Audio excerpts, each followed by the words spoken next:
Okay, I see the signal, so we are live on the channel now. What's going on, everybody? Thanks for tuning in once again.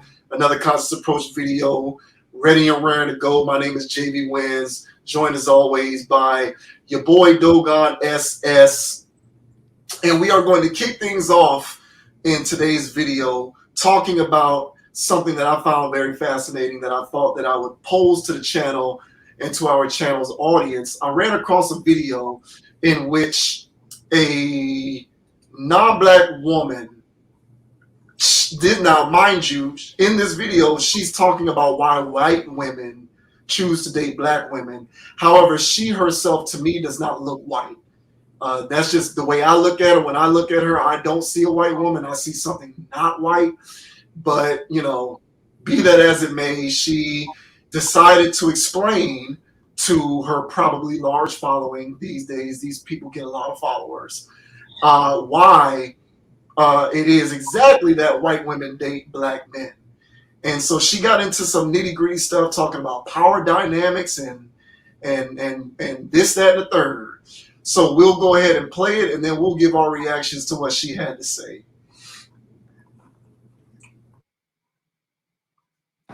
White women love black men because of the power dynamic, because white women have never had any power over men in their lives. Because obviously all the white men in their lives have always had all the power over them. So white women have whiteness over black men. And obviously to be in any sort of control feels good, especially when you're used to never being in control. White women feel safe with black men, not only because of the hypermasculinity that they believe black men exhibit, but because of the whiteness and power they hold over black men. This is why also white women can still be racist and be with black men. And be conservative white women will be married to a black man. And this is why white women love their black sons and hate their black daughters. Black sons give you access to the patriarchy. They give you power, whereas black daughters don't. All right, so yeah, she talked about the patriarchy, hypermasculinity. She talked about them feeling safe, power dynamics. Do you buy any of that? I've never thought of that angle before. But I kind of like it. I think it's kind of spicy, and yeah, I can roll with some of that, if not most of it.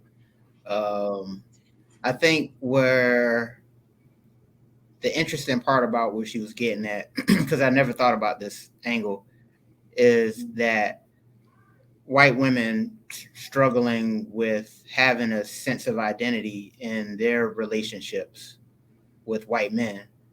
The angle of them actually having more of a masculine role dealing with black men is an interesting. It's an interesting take, I would say. I've never thought of that angle, but it kind of goes in line with other things that I think why I feel like interracial relationships happen outside of just genuine preference, because when we have this thing going on where if we were all living in a world where literally everybody was just, there was no racism going on and everybody was growing up and, hey, I like this person, they just so happen to be white and nobody cared, then cool. But we don't live in that world. We didn't grow up in that world. And then there's race dynamics that everybody got programmed with, especially if you're living in North America. So when you have this situation where you have people who believe in race and racism, is when you're dating and when you're dating interracially, there's going to be some level of that racism that comes in, and then they have to parse that out. The white person has to tell the black person, hey, I don't see this, and vice versa. So with those dynamics all into play, I never thought of the side of it where that if a white woman came into a relationship with a black dude, she's in it for the reasons that she couldn't be in one with a white man. And so it's not about the genuine connection, because we grew up in a racist society with racist culture. So it's not just, oh, I genuinely like him. It could be a situation where there's a power situation where, hey, I fit better with black man because he's not going to put me in the same position as white man does. So I personally think it's interesting. I didn't think of that angle, but I like it, and I'll entertain it further. What do you say? So I buy what she is saying only from one standpoint, and that standpoint is this. By and large, I have noticed that statistically, the majority of the times that I have observed non-black women, and in particular white women, within the context of this conversation, we'll just stick with that.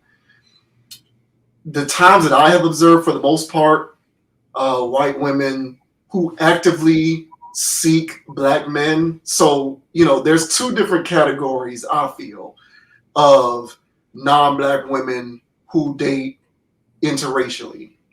There are the non-black women who date interracially because they have somewhat realized that that is where they are most wanted, and so they kind of naturally gravitate in that direction. And then there are the non-black women who date interracially because they genuinely are comfortable in their own skin and are okay with confronting said challenges, which you just described. So the majority of the times that I've seen this played out, I would say maybe 60% of the time, it has been as such that these women who actively seek to date black men are doing so because they have realized that they are coveted amongst that particular segment of black men, and so they're going to gravitate in that direction because they realize that they are most wanted, and a lot of the flaws and shortcomings that white men will not necessarily be okay with dealing with, they've realized, okay, well, black men will tolerate those shortcomings. And so from that standpoint, I feel like there might be a bit of a power dynamic at play, because if you know that you can be successful in a particular arena despite your shortcomings, and you can just kind of feast in that lane knowing that what you're feasting on is not going to give you any blowback because of your shortcomings, then in a certain way that is a power dynamic at work. It's like, if I'm a 6 foot tall guy and I like to play basketball. Now, I can't compete with guys who are 6'6" and who can jump out of the gym and dribble, pass, and shoot. But I can go to an elementary basketball court and I can eat all day long on short kids who can't reach the rim, who can't block my shot, who aren't bigger, stronger, or faster than me. So I have power over those kids whenever I go to play basketball against them, because there's nothing that they can do to offset my shortcomings. But if I tried to go to play basketball with guys who are as big as me or taller than me, who could dribble, pass, and shoot, who might be stronger, faster than me, my shortcomings might get exposed, and so I have less power in that particular situation. So I feel like in certain ways, there might be a power dynamic at play if we're dealing with the type of woman who has realized, I'm going to exclusively date black men because black men will accept me and all of my shortcomings, whereas white men will not. Because when it comes to white men, there's a higher burden of proof. Now, that's the only context in which I'll validate what she said. Otherwise, I kind of don't buy it, because in order for me to buy it, I would have to agree that en masse, there are large segments of white women who are actively seeking to date black men. And I'm just not really seeing that happen. We've talked about this before. We even mentioned it a little bit when we talked about Bronny James taking the girl to prom. You know, like there was all of this blowback because he took the white girl to prom. And I was looking at it from a socioeconomic standpoint, saying I kind of anticipate this.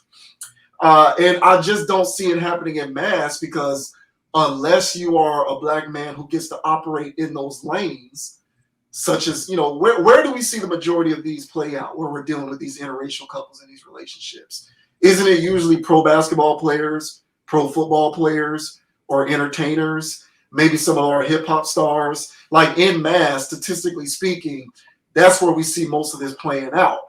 And I personally think that the reason why it plays out within those particular contexts is because those are the black men who retain the greatest majority of the opportunities to date interracially, specifically attractive, desirable white females. But in mass, I just don't see it happening.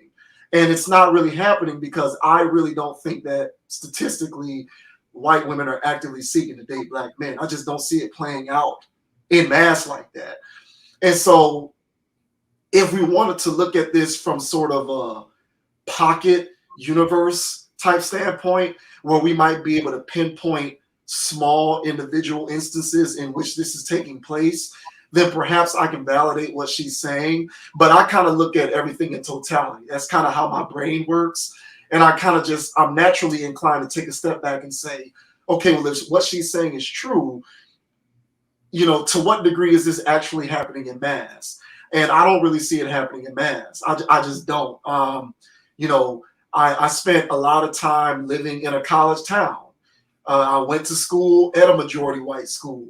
And I went to a lot of parties and I was in a lot of social situations where I had the opportunity to observe just how prevalent the advent of white women dating black men is. And for the most part, I just don't think it's all that prevalent. Like, you know, maybe if we were in one of those socially progressive environments, like I've heard that New York, particularly New York City, can be more on the socially progressive side. And so you'll see that playing out more often, where you'll just have white women and black men dating, and it's genuinely because they like each other and none of those racial dynamics are fitting into the puzzle. But I think for the most part, when we look at this in totality, even in 2022, with all of this equality and love thyself stuff that we got going on out here in the masses and in the mainstream, I still don't really think that it's something that's happening in mass. And so from that standpoint, I don't really give much credence to what she's saying, because from what I can tell, even if white women want to exercise their power in the relationship, they don't see the risk of dating a black man as worth the price they may pay in order to be able to exercise said power. And again, that's what I think in mass. There might be some small numbers of cases, you know, the entertainers, the celebrities, and the professional athletes, they get a bite at this apple. But I think for the everyday person, I don't really think that this is a dynamic that's playing out in large quantities. Yeah, and that's fair. I think her statement was, well, I mean, she was making a generalized statement saying white women. So Right. Exactly. She didn't give a percentage or something, but she didn't get into any kind of nuance. No, she didn't. You know, but at the same time, I think where she's coming from is that is an angle that some white women may be using in order to date. That's why they're dating outside of their race. Right. And so when you look at patriarchy and what people here in the United States call patriarchy and what it's been labeled as and what its connotation is European white male. And so when you have that as the standard of what patriarchy is, when you have this feminist rhetoric, when you have this feminist and leftist rhetoric that is centered around tearing down you know, the patriarchy, the male structure, or what have you, it's one of those things where that's an angle that I would say that some white women do have. I would also say for the ones that aren't born gay, for the ones that choose to be gay after dating within their pool, dating men or whatever, and the white women that just, hey, I'm just be lesbian, and so they'll just not date the white men there, or if they just date outside of their race, they won't date the white men there. And I think the reasons for the ones that aren't born gay, the ones that just switch over, I think they've had enough experience with the male patriarchy over there. And the ones that grew up around white people, dated white guys, and then all of a sudden go over to black people, I would say that some of your reasons would be in there as well. But I think what she was trying to get at is she's psychoanalyzing, and she's trying to get it. There's a deeper layer that if she dates outside of her race, she has a better shot. And just like how you said, they'll be coveted more. So since there's a level of coveting, then there's a level of putting on a pedestal. And so it's not a power dynamic of I run the house. It's a power dynamic in the sense that they have more power in these relationships than they do when they have with their white man. Yeah. And so it is a fair thing to say for why there is a percentage of women who actually date outside of their race and would still have the nerve to say racist stuff to and this is when we talked about this before, of interracial relationships. I don't have a problem with it so long as each party is talking about the race stuff that they live and they personally subconsciously feel. And if they don't have those conversations, then a year later or whatever later, now there's something that happens socially. Now there's racial. Yeah. Now there's an issue. Yeah. So I think that I do think that there's a large portion of people out here that haven't really did a self-evaluation of why. Not that there's anything wrong with dating out of your race. Have fun, have at it. But at the same time, when you were raised and conditioned to do such a thing, if you can articulate why you no longer have these set points of views, then it's like, oh, okay, well, you have rewired your brain and now you can now whatever. But if the reasons why you are dating outside or whatever, the race or whatever, and the reasons that you're stating why you're dating outside of the race has more to do about how you view your own race, and you're just jumping ship because of how you view your own race, then at that point, I don't think you're making that choice based off of genuine making that choice. Oh, yeah. Doing that for air quotes power reasons. So I don't know. How do you feel about it? No, I agree with what you're saying, and I think you're basically speaking to the one lane in which I would validate what she was saying. Like, for example, and I'll speak for myself. Full disclosure, I have dated outside my race, and I continue to be open to that from the standpoint that I know who I am, and I do believe in attracting energies. So I think that it is more likely than not that if you're dealing with an interracial type situation, if you are putting off the right type of energy, you're going to attract, if that's something that you're into, a type of person who's also going to be on that wavelength. So for the most part, every interracial type situation that I've been involved in, it has been a situation where we openly and freely talk about some of these different racial dynamics, and it's not uncomfortable because I'm dealing with another individual who's comfortable in her own skin. But that's me, and that's my individual circumstance. I don't pray tell that my individual circumstance is sort of extrapolated out towards the masses. And what I have often seen, and I have been targeted in certain respects, from this.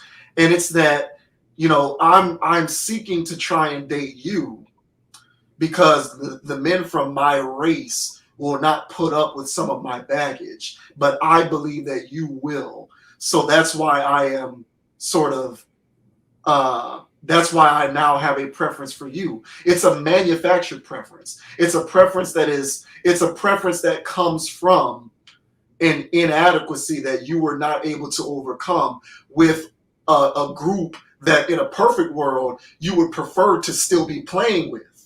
So like, it's not that some of like a lot of these women who do this in a perfect world, trust and believe they prefer to still be dating white men. They're just moving over into dating non-black, non-white women, non-white men, black men, whatever type of men, because they believe as though that's where they have their best chances to succeed. And so they're in a certain type of way, it's like they're accepting less. They're taking a lesser deal in order to be on a championship team. Like, would they like to sign the $100 million contract? Yes, but no team is going to offer that because they're not good enough. So they're going to accept a lesser role and make less money, but play for championships. That's the type of thing that I've observed. So like, I've seen some things play out where it's like, the only reason why you're even attempting this, man, is because you know that a white man would not go for that. So like, I've seen, and again, a lot of this boils down to preference, but I'm just sort of giving you a big picture thing on what I've observed. So I've seen the non-black women, the white women who, are, really overweight, really out of shape, really aren't that good looking. And it seems as though those are the types of women who are going after black men. And I feel, my speculation is that they know that to a certain degree, what they bring to the table isn't serviceable enough for a white guy who's probably going to require that you not be fat, that you not be overweight, not out of shape. But your perception of this situation is that you might be able to kick it with the black men because the black men might be willing to take you with all your pounds and with all your flab and with all of your cottage cheese. I've seen those types of things play out. And I believe that it's a manufactured preference. And I think that, again, back to my central point, when you are able to effectively flex your muscle and get certain things that you want out of life, despite the fact that you don't have to work on shortcomings in order to attain them, I believe that in a roundabout way, that is a form of exercising power. Whether they realize that or not is a whole different conversation, I guess.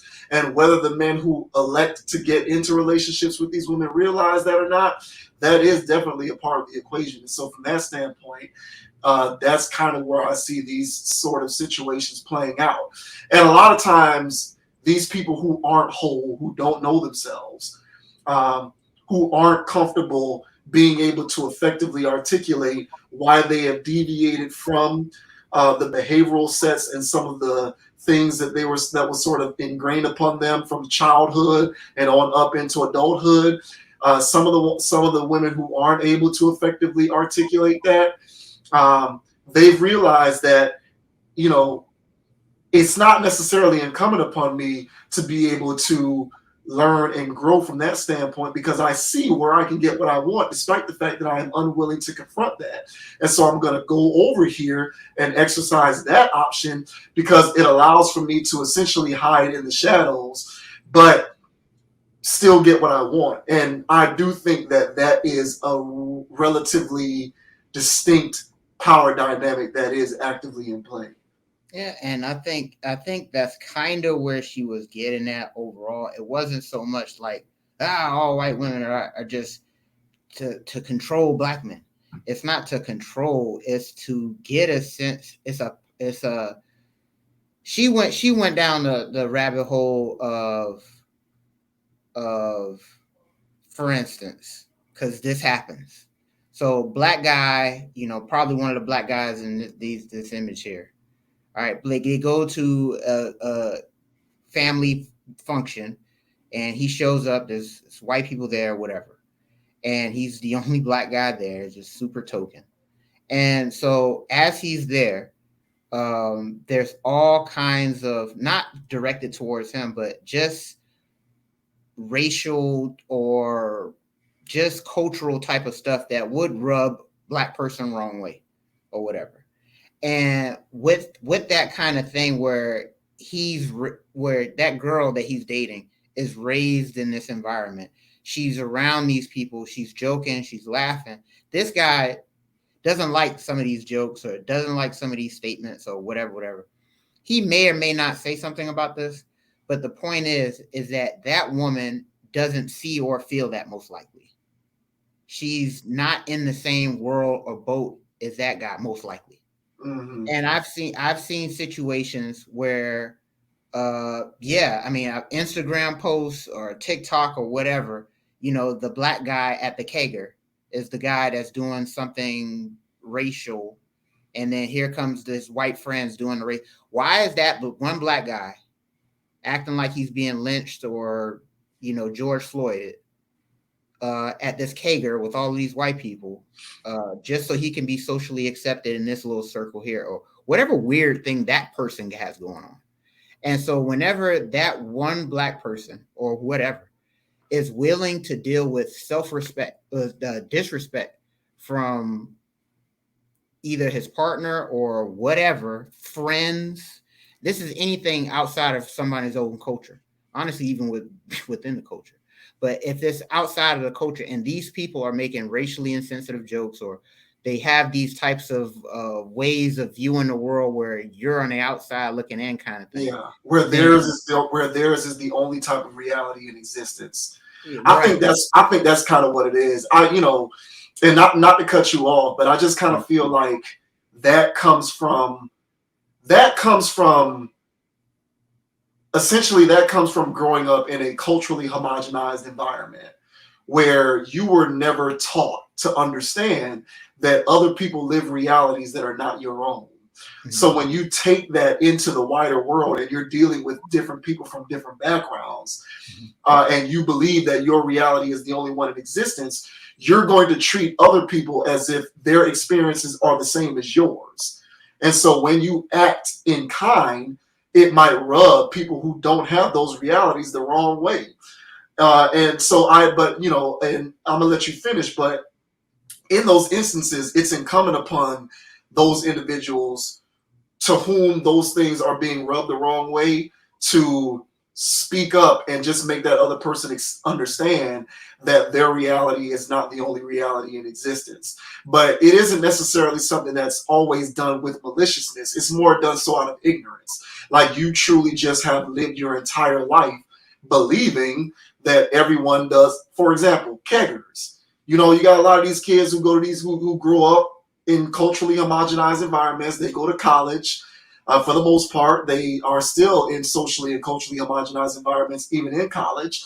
And they go to these parties and they bring that homogenization into the party with them. There might be a couple of people who don't come from those environments, but because they perceive their reality to be the same reality as everybody else's, that's when you start getting some of that latent disrespect and all of that kind of stuff. Yeah, and with that type of stuff, and I agree with all of that. But the girl may do it or whatever. I've seen Halloween stuff where these two people are supposed to be together, and she's doing something racial to him, but they see it's okay because it's Halloween. I don't know what kind of humor those two have, but the relationship that generally goes off is slave person or civil rights this person, and in those images the white person is doing something to the black person. And so in those images that are just still shots that are social media pictures that are uploaded and go viral for whatever reasons, or because it's racial, but when they get uploaded and stuff like that, these things are happening, but these are just the still shots that people upload. But these things go on behind closed doors all the time. And the reason why that woman has a whip or whatever while they're doing Halloween, and he's dressed, traditional 12 Days a Slave or something, and they're doing this for Halloween, or it's whatever, and he's eating watermelon, on the TikTok, and it's like, why is she? I'm pretty sure he could agree to this, but why did you agree to this, bro? And so who looks good in those pictures? The white woman looks good. Who does she look good to? The other people who have the same socially insensitive, closed off, and she's pandering to those people who are also racist.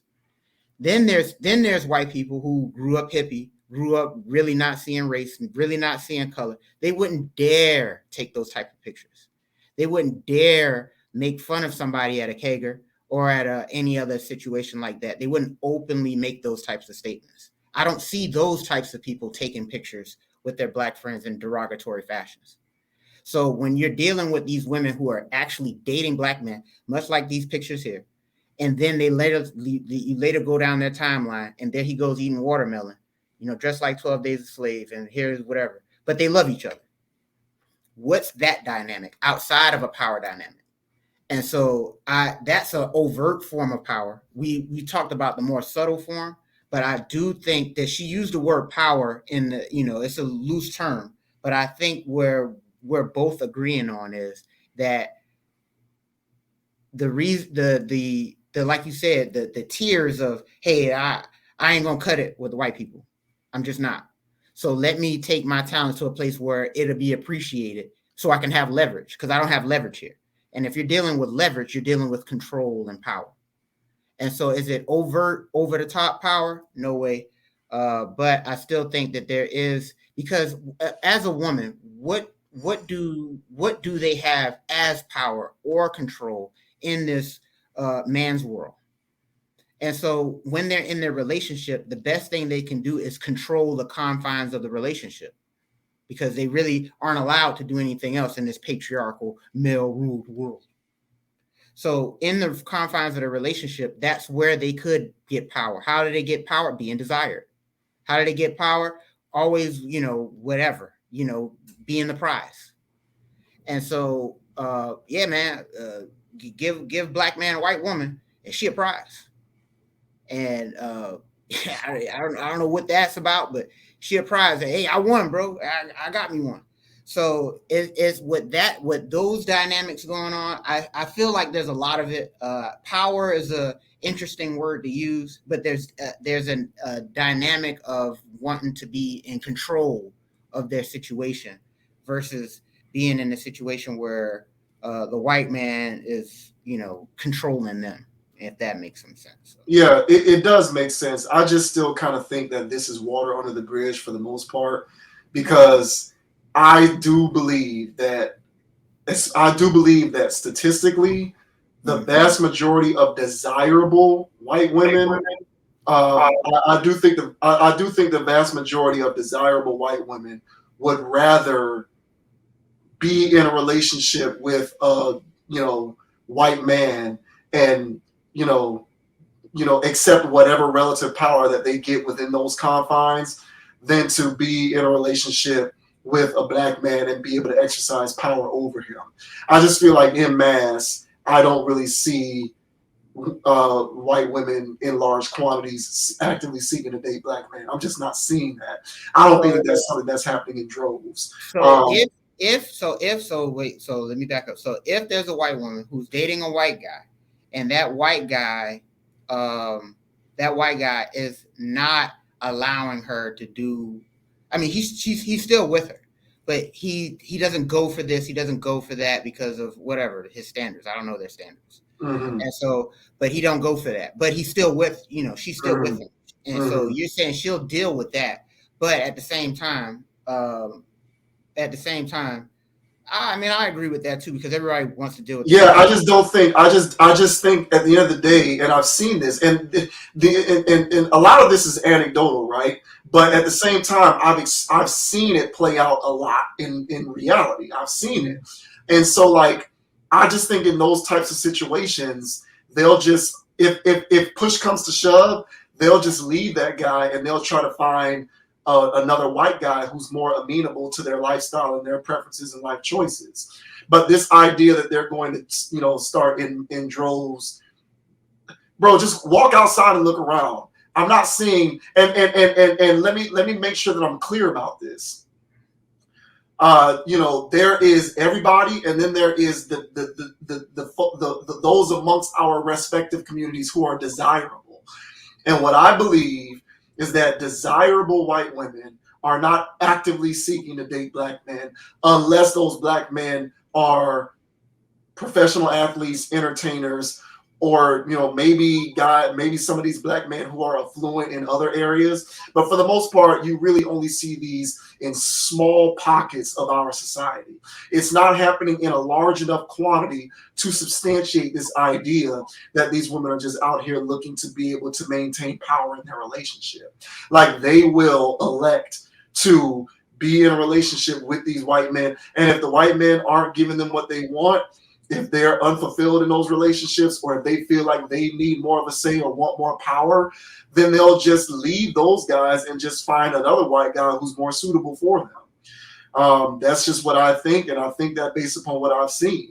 I think in the hierarchy of the types of men that white women in particular will date, black men are last on the list. So, and from that standpoint, maybe if you get with a black man, it means you got a hell of a lot of power because they're so low on your list. But practically speaking, it's not happening enough in real life to make me believe that there's any validity with what she's saying, other than from a conceptual standpoint, thinking about it logically, there's some sense to it. And I think and I hear what you're saying, and I think the way I took her definition of power wasn't control or dominion over. What it was a sense of was a seat at the table that she doesn't get at the white man's table. Yeah. In the relationship. Yeah. And so a seat, a say, or whatever. And the reason why she has a seat or say is because the black person puts her on the pedestal. Yeah, correct, right. And so white man doesn't. Yeah. And so, and that ties the points in. But I really, she used power, but I think where she was getting at was more or less, and I get your angle of, because it's not like all white women, because there's a boat of white women who won't date outside of the race, period. I don't care if the guy's abusing her, abusing the kids, she's staying. Yeah. Because that's her preference. So I'm not talking about those women. I'm talking about fringe women that could date outside of their race. And why do they ultimately decide to jump over? And so for those reasons, the ones that actively jump over. So I'm not talking about the people who just live in Africa, for instance. I'm talking about the people who actually left Africa and came to America, or the ones that go back and forth. So I'm not talking about the ones that stay over there, because that's just them. But the ones that have that ability or is willing to, why do they come to America? And they come to America because in Africa, they're not allowed to have the stuff that they can have or whatever. But in America, for instance, that they can have these pseudo powers, just powers in the relationship, dynamics within a relationship that she probably wouldn't get with white man. So again, this is a nuance. This isn't uniform, all white women or nothing like that. I do think there is a population within the multitude of reasons why people do date outside of their race. I do think that this is a component that I've never looked at before. And I say, you know what? For that MAGA hat woman that dragged her boyfriend out there in his overalls and his slack jaw, and he's out there, hell this, hell that, just blindly, because, hey, I'm no Democrat nor Republican myself, but you just blindly just yelling rhetoric sounding like nobody different from, Confederate flag country, then, I don't know why that guy's doing that or why they're there, but he clearly is in a lost space. So I do think that there are women who are, white, who do overtly exercise power. Then I think there's the subtle kinds. And I just think this is a nuanced conversation. And then using the word power or power dynamics makes it so concrete that I don't think that we should use such a word to describe this type of subtle levels of manipulation and control within the relationship that they couldn't have if they were dating a white man. So my interpretation of power wasn't dominion over an individual. It was me being able to exercise certain liberties within the context of my relationship that I otherwise wouldn't be able to do so. That was my interpretation of power. Not I have power over you, but rather I'm more comfortable in relationships where I can do this and be this way. And so if that and that playing the role in you deciding to date interracially. I don't know. I just think that if we were dealing with if you lined up 10 white women, I think at least 8 of them, if they were being honest, would tell you I wouldn't consider dating a black man. I think statistically speaking, the vast majority of white women have a preference for dating white men, and more specifically, have a preference for not dating black men for all sorts of reasons that we can get into: social stigma, culture, society, all of that good stuff. But I just think the majority, and I'm not even talking about women who feel that way from a place of anything racially motivated or malicious. I'm talking reasonable people who genuinely I'm talking some of these white women that you'll see marching in the street whenever a black person gets shot. I'm talking about those women. I'm talking about women who care about social justice. I'm talking about some white women who might have multiple black friends, and so they don't make the excuse, well, I'm not racist because I have my one black friend. No, I'm talking, these are people who maybe have several, they live within a multicultural context, and they might have several black friends, and they might genuinely like and appreciate the value that living within a multicultural context brings to them, which includes being friends with many black people, many Latino people, many people who don't look like them. Reasonable women. I'm talking about these women. I'm not talking about, you use the term fringes. I'm talking about those women who could, from a social standpoint, perhaps go either way. I still think even the majority of those white women would say that they would not date a black man. That's what I believe. I believe that in mass, this is not happening. The ones who are intolerant and are really on that racial stuff, I'm putting those in a box and putting them off to the side. They don't even count because we already know where they're coming from. But I'm talking about the very large quantity of white women who are reasonable, who genuinely care about people, who like people, who have a good heart. Maybe they have certain ideologies or opinions that come from an ignorant place, but we all do. We all have prejudices and biases. Yet, you can still be appreciative of people who don't walk the same life as you, who don't come from the same reality as you. And I think even those women who might have a lot of black friends who live within a multicultural context, even they would take some of the things that are less desirable in order to stay home, so to speak. Date their white men and not date black men. I just don't think it's happening in mass. And maybe we'll see that continue to, I don't know, turn. I don't know. Maybe that'll be a dynamic that overturns itself as time continues to move on. But in mass, for the most part, we are all still dating within our respective communities. That's what I see. And I have personal experience to show for it. But we weren't that far apart in terms of our interpretation of her inclusion of the word power in her analysis. So that's just kind of how I see it in this general society that we're living in. I don't see a lot of these preferences playing themselves out in mass unless we're dealing with the small percentage of black men who can exercise those options like that.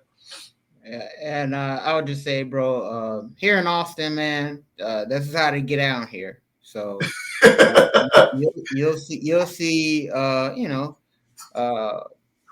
people still dating within their race for sure, but there's tons of interracial stuff going on here.